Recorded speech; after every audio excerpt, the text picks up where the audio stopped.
Well, I'm not going to, ever. Even if there's a fire. What up, y'all? Hey, it's Bozak. I'm back on the Movie Time Attack. Where every fucking Monday, say I'm already fucking this shit up. Every fucking Monday, I do a movie review.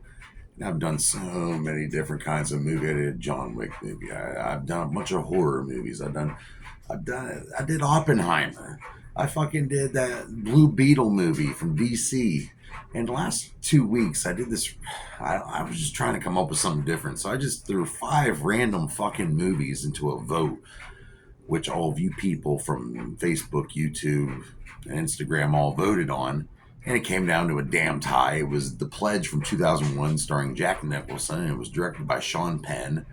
And then last week I had to do How Stella Got Her Groove Back, starring Angela Bassett. Total chick flick.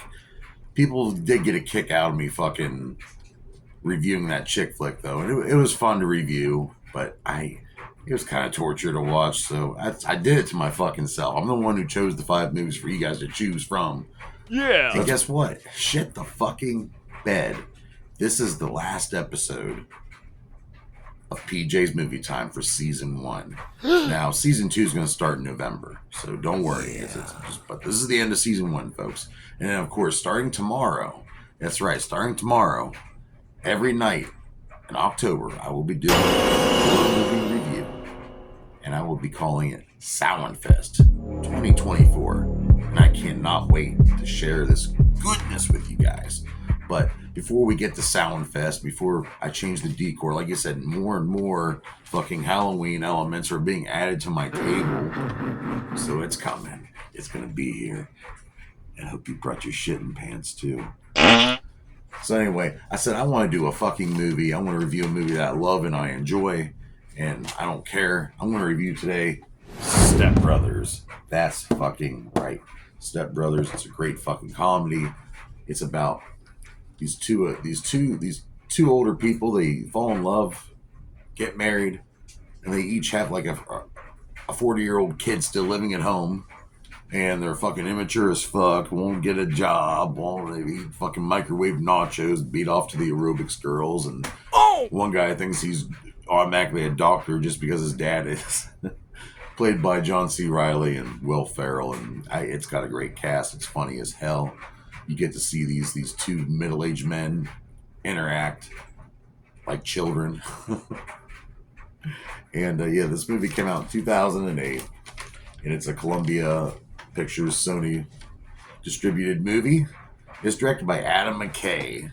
Adam McKay, he's done a lot. He did that Don't Look Up movie. He did what else did he do? We did Anchorman, and we had fucking Talladega Nights, and of course, right after Talladega Nights, we had John C. Reilly and Will Ferrell in that one too, and they had such a good fucking time filming that shit.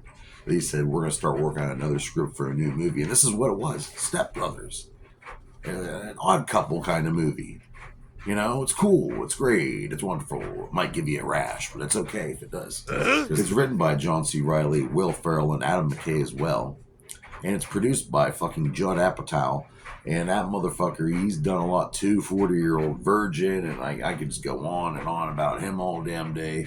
He was very, he liked working with his crew as well too. And as a matter of fact, Adam McKay likes to use the same style, sound, camera, all those guys. He likes to keep the same crew every movie he does, which keeps it tight like a family, They know what he likes and he knows how they work. So it works out for everyone. Now, the budget for this movie was $65 million to make this movie. And it was an epic $128 million in the box office. And it's very raunchy comedy. It's full of poops and peas and scats and skeets. It's got all that good shit in there. It's got potty language. There's misogyny. There's adultery. There's a lot of people can't pronounce the word Pam. And this is such a quotable fucking movie. I can honestly not review the movie and just sit here and quote the whole fucking movie with lines like this. I'm not going to call him Dad. Or lines like this. It's all slippery. But everybody, and at work we hear the line. I mean, me and my homie Ryan at work, we and him quote this shit. And my daughter loves this movie, and that's one of her favorites too. So I had to review it. But who's starring in the motherfucker? Okay, we have Rob Riggle. This guy's funny as fuck. I can't get enough of this guy. You look at him, he's just funny looking. It's good stuff by him. He's playing Randy, who's one of Derek's friends. Catherine Hahn, who's also in the Big Show Agatha all along, playing the character Agatha Harkness in the MCU, who's a very powerful witch with purple magic. She's been in a lot of other goodies. She was also in Anchorman, and she's just funny as shit. I fucking love that girl. She was in The Goods. Rob Riggle was in The Goods too. So it's like I said, tight knit family. All these supporting actors. Adam Scott. Fucking love Adam Scott. I mean, Parks and Rec. Krampus. I fucking love this guy. He plays Derek, the brother of Will Ferrell's character. We have the classic Richard Jenkins playing Robert Doback, and he's I always remember him from like There's Something About Mary, where he plays that weird psychiatrist guy. This guy, and and I love when he plays Coakley. His character playing Coakley in that one movie that I can't remember right now. I'll put a picture of it right here. Fucking love that character. I want a Coakley movie, as a matter of fact. Okay, we have the very classy, the very beautiful, the very ultra talented Mary Steenburgen, and she is epic. She's great. I love her in Curb Your Enthusiasm when she's with the Ted Danson. It's good stuff. She's just always great in everything she does. We have John C. fucking Riley, and he's been in some good ones like Talladega Nights and that Dark Water movie, and then he's been around. He's in the Guardians of the Galaxy. Yeah, he plays Dale, the son of Dr. Doback. And then we have Will Ferrell playing Brennan Huff, who's the son of Mary Steenburgen's character. Poor Nance. And these guys are just immature as fuck. And then it starts off as a feud between these guys, right? And like brotherly fighting, and then ended up getting like tight, like became homies. They want to start like a karaoke international company and shit, and they were going to use the doctor's money and all that. It's just I fucking love this movie. It's got a million fucking quoting. I already said earlier, great stars. We have some, like I said, all those great stars. We have some even cool cameos like Matt Walsh, Seth Rogen, Phil Lamar. I fucking love Phil Lamar. It was just great. There is another cut. It is R-rated, but there is an extended cut, and that one is even better. It's got a few extended scenes, some alternate takes. It's great. If you buy it on Amazon Prime or whatever it is, try to find the extended cut of this. It is good. You will not be disappointed.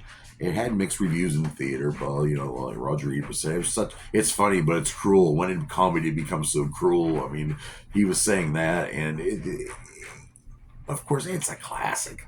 You can't always go by the critics, and technically, I'm a critic. You can't even go by what I say, all right? But as the common man, as a working class person, I can tell you, we love this fucking movie. We love John C. Reilly and Will Ferrell together, except Sherlock and Holmes. I still haven't seen it because I've heard nothing but nightmares about it. And maybe I'll do it one day. We'll see. There is no sequel. It's not happening. Don't Google it. They talk about if the right script was in the right time, then they would do it. But it hasn't happened. Some pretty cool music in this soundtrack. We have Ice Ice Baby by Vanilla Ice. This Is How We Do It, which is a great fucking jam with Montel Jordan, OG Pierre, and then we have Slick Rick, motherfuckers. Ooh. Yeah, that's right. Who else is on this fucking soundtrack? We have the Boats and Hose song, of course, but that's, and and they did actually write the lyrics themselves for the Boats and Hose song. And there's a Harry Balls song that John C. Reilly wrote. If you want to get down on these hairy balls, you jump right in. Let's give him something to talk about. Brennan sings. So it's funny as shit when you hear him sing. And Portivolar. I'm sure I butchered that, but pretty cool.